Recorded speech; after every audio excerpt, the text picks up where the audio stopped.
अस्मद्गुरुभ्यो नमः। श्रीमते रामानुजाय नमः। श्री श्री 1008 स्वामी जी श्री सीतारामाचार्य जी महाराज के दिव्य अमृत वचन श्री नित्य नीला ग्रंथ भाग 14 में से दिनांक 9/11/44। श्री प्रपन्नामृत ग्रंथ दिव्य कथा है। राजा की लड़की को प्रेत भूत लगा था। यादव प्रकाश नामक विद्वान प्रेत को छुड़ाने आए।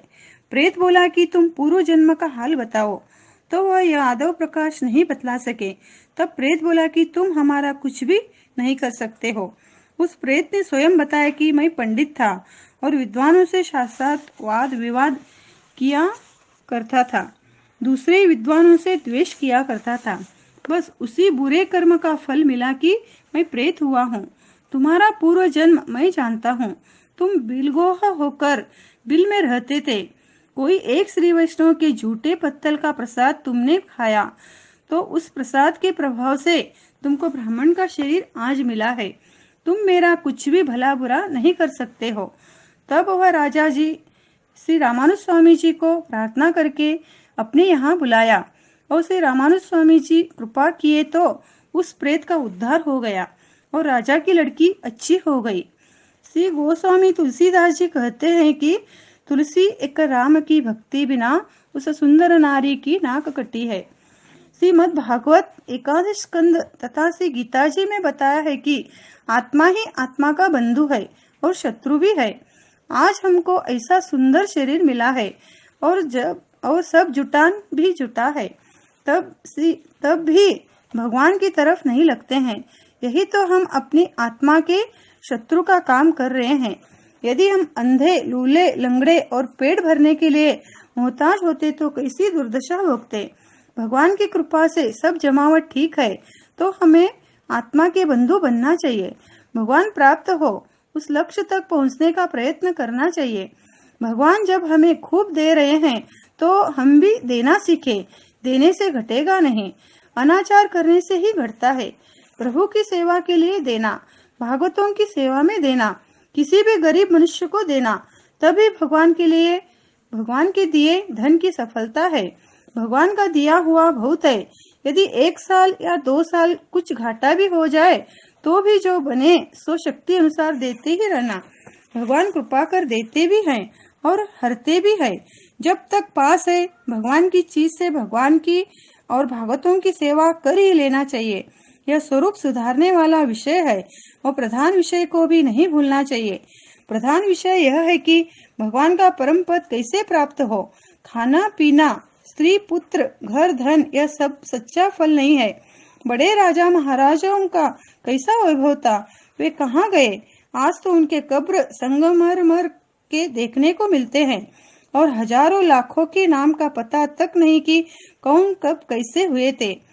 श्रीमद् भागवत में जो राजा लोग हो गए हैं, उनमें कुछ राजाओं के वंशों के नामों की गिनती भर आती है, पर पूरा पता उनका आज भी कुछ नहीं लगता है। कह तो दिया कि 5 रुपया कमाने वाला मजदूर और करोड़पति मनुष्य दोनों का एक साथ जन्म मरण दुख भोगना पड़ता है।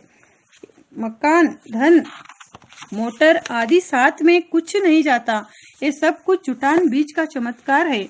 अच्छे शास्त्रकार और बड़े महापुरुष भी, कपिल जी, श्री सुखदेव जी, श्री व्यास जी आदि सबका यही कहना है कि मनुष्य देह परमात्मा के मिलने के लिए ही है, नहीं तो सुअर का देह ही अच्छा, क्योंकि सुअर के विष्ठा से नौसादर बनता है और कुत्ते के जीभ से भी दवा बनती है।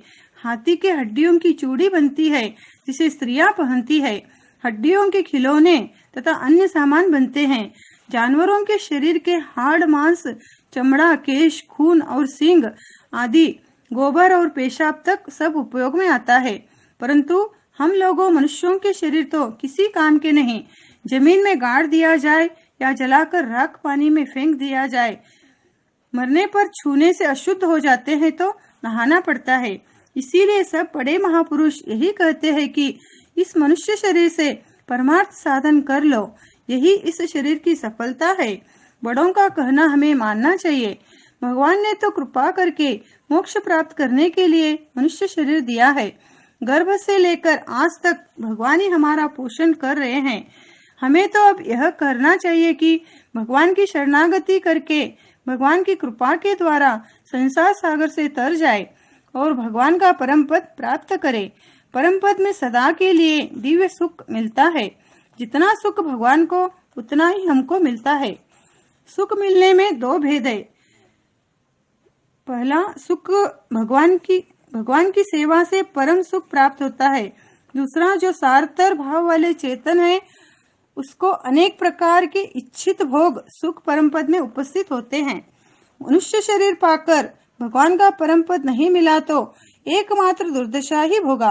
गर्भ का दुख, जन्म का दुख, पोषण का दुख, विद्या पढ़ने में मास्टर की छड़ी का मार सहने का दुख, 25 वर्ष यूं ही दुख में बीत गए।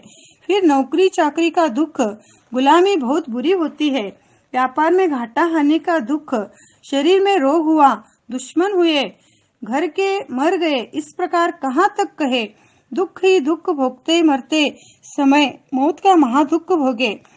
मनुष्य जन्म वृथा चला गया। समझदार के लिए बार बार यह सब कहा जाता है। मनुष्य शरीर पाकर भगवान की कृपा को पकड़ ले, भगवान के चरण में शरण हो जाए। उनके चरण के भरोसे, उनकी कृपा के भरोसे श्री प्रभु खुद ही हमारा सब कुछ करेंगे। इस भरोसे पर दृढ़ता से विश्वास करके रहना। इस प्रकार के भरोसे में यदि हम और किसी कर्म, ध्यान, भक्ति आदि का अवलंब पकड़ेंगे तो भगवान की कृपा का भरोसा छूट जाएगा।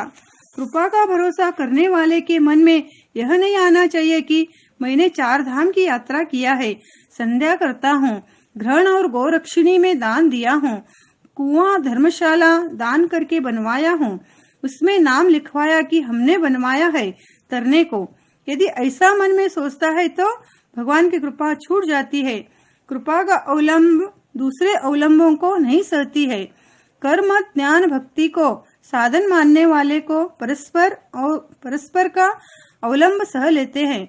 वे सब कुछ अन्य अवलंब भी ले सकते हैं, परंतु जो शरणागत अनन्य आश्रित है उसे तो एक ही अवलंब श्री कृपा का होता है। मुझे एकमात्र कृपा का ही भरोसा है।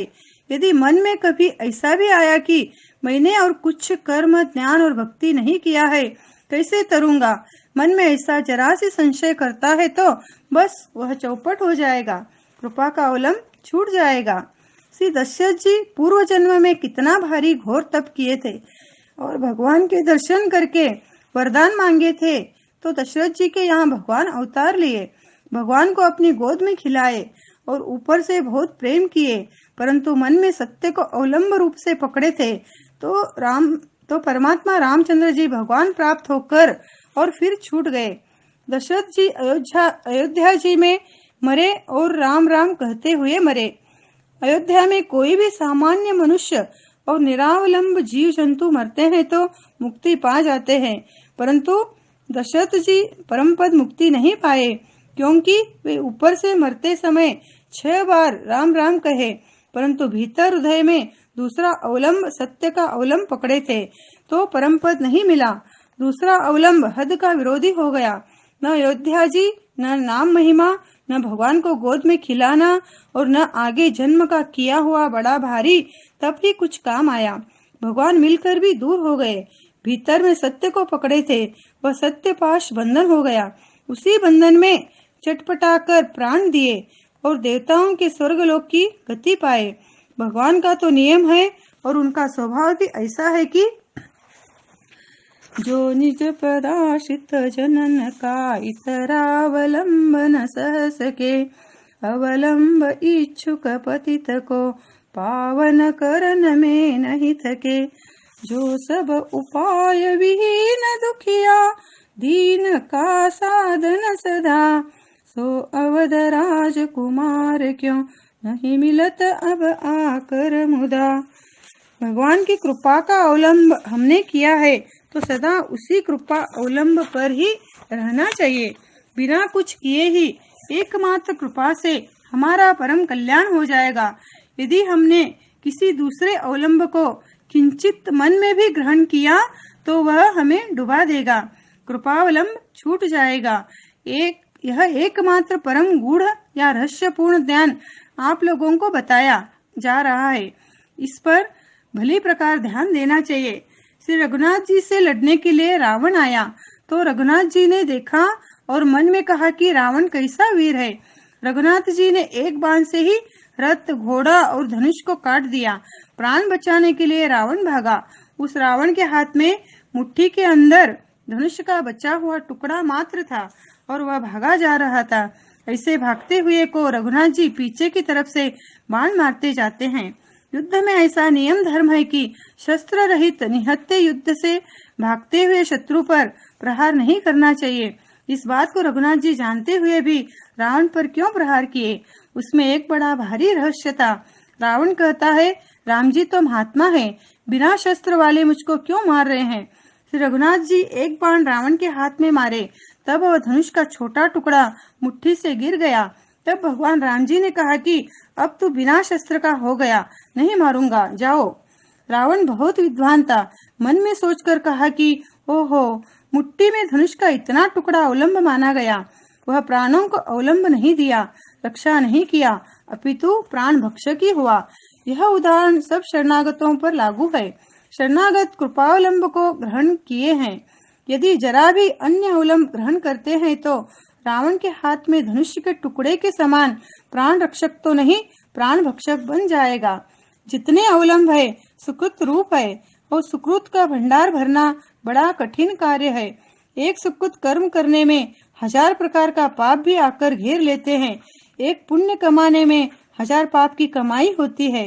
श्री गोस्वामी तुलसीदास जी कहते हैं कि सुमिरु स्नेह सहित सीतापति राम चरण तजि नहीं न आन गति। जप तप तीरथ जोग समाधि खलमति विफल न कछु निरुपाधि। करत हूँ सुकुतन पाप सिराही रकत बीज जिमि बाढ़त जाए। हरन एक असुर जालिका तुलसीदास प्रभु कृपा कलिका। जैसे कि एक खटमल और एक जुआ के मारने पर अनेक नए पैदा होते हैं, वैसे ही एक पाप छुड़ाने के लिए कोई पुण्य कर्म करते हैं तो उल्टे हजारों पाप इकट्ठे हो जाते हैं। ग्रहण और संक्रांति में संकल्प पढ़कर पुण्य प्राप्ति के लिए चावल, तिल आदि दान करते हैं तो उस पुण्य कर्म के बदले मरकर फिर जन्म लेना होगा और वह चावल तिल को खाना पड़ेगा। कर्म की गहन गति के विषय में कहा गया है। ऐसे ही ज्ञान और भक्ति मार्ग भी बहुत गहन है, इनको करके पार नहीं पा सकते। तांबे का लोटा अभी मांझ कर रखा, वह थोड़ी देर में मैला हो जाता है। घर को अभी झाड़ा बटोरा बहारा, थोड़ी देर में फिर कचड़ा मैला हो जाता है। गर्भ, जन्म, मरण की दशा याद आने पर अभिमान की गर्मी ठंडी हो जाती है, और जहाँ जन्म मरण का दुख भूल गया तो अहंकार ममकार की गर्मी फिर चढ़ती है। ज्ञान भक्ति आदि का कठिन स्वरूप कहा गया है और भगवान की निर्हेतु कृपा का स्वरूप भी कहा गया है। श्री स्वामी जी का मंगल हो, श्री लाल जी का मंगल हो। जय श्री नारायण।